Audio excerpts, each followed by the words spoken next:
reporter was Fife Robertson. This unimposing piece of paper, signed in December 1961, was the start of a venture that shook the world of show business. A young, unknown Liverpool businessman signed up four rather scruffy, unknown lads with no experience of management and with the handicap of being provincial. They crashed into Tin Pan Alley. In 1963, several hit records and a royal variety show later, Beatlemania hit Britain. Brian Epstein, the man who built the Beatles into a cult, is now as well known as they are. And next week, his book, called A Cellar Full of Noise, is published, and in it he relates his own personal history. You wrote in this book, "We knew that America would make us or break us as world stars. In fact, she made us." I noticed, going through the book, that you're always referring to the Beatles as us and we. You know, how much do you identify yourself with them? This is strange, actually, because in the beginning I was very fierce about the business of the manager not being known at all. Fortunately or unfortunately, I don't know, but it's just happened to me, actually. And was it consciously done? Were you conscious of doing this? Not really. Sort of projecting not at Brian all. Epstein? Actually, for a long time, for at least 12 months afterwards, you know, I was careful about even letting my name be mentioned. And I believe I was told by a reporter from a national newspaper that I was terribly awkward with my first interview.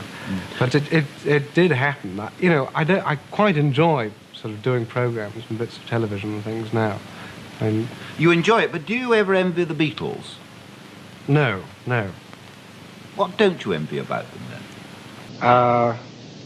Well, I couldn't do what. Obviously, I couldn't do what they do. It's not my job. Can I quote from another part of the book? You say, "Though I employ the sort of people who can make wise and honourable decisions, I'm loath to give them the power to do so." Now, why do you find yourself unable to delegate this kind of power? I don't know. I've always found this in all sorts of businesses in which I've been connected, that I am not good at delegating. I've had to delegate a good deal of responsibility now because of the growth of the number of acts which we handle and so on, but I don't find this easy. How far are your artists governed by your sense of good taste? I mean by that, how much do your views influence them? I think to a certain extent. Both in their private life and in their performance? Also to a certain extent, yes. It's difficult to say this because it depends on the artist concerned, and it depends how much they bring of themselves or they wish me to bring of myself. Don't you ever feel that you're in a position of exploiting them? Because a lot of people complain about managers that they are parasitic. How do you always react to that? I do feel this, and I'm very careful, desperately careful, not ever to exploit them. I think this is terribly important.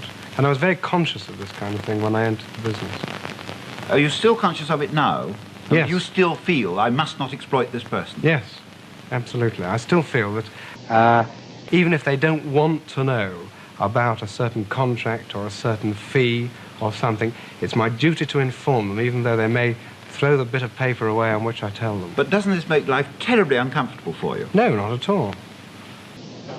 I think many of my artists are conscious of the fact that I do want them to know what's going on, and I do not try to exploit them consciously anyway. Well, you've certainly produced a cellar full of noise. Brian Epstein, thank you very much indeed. Thank you.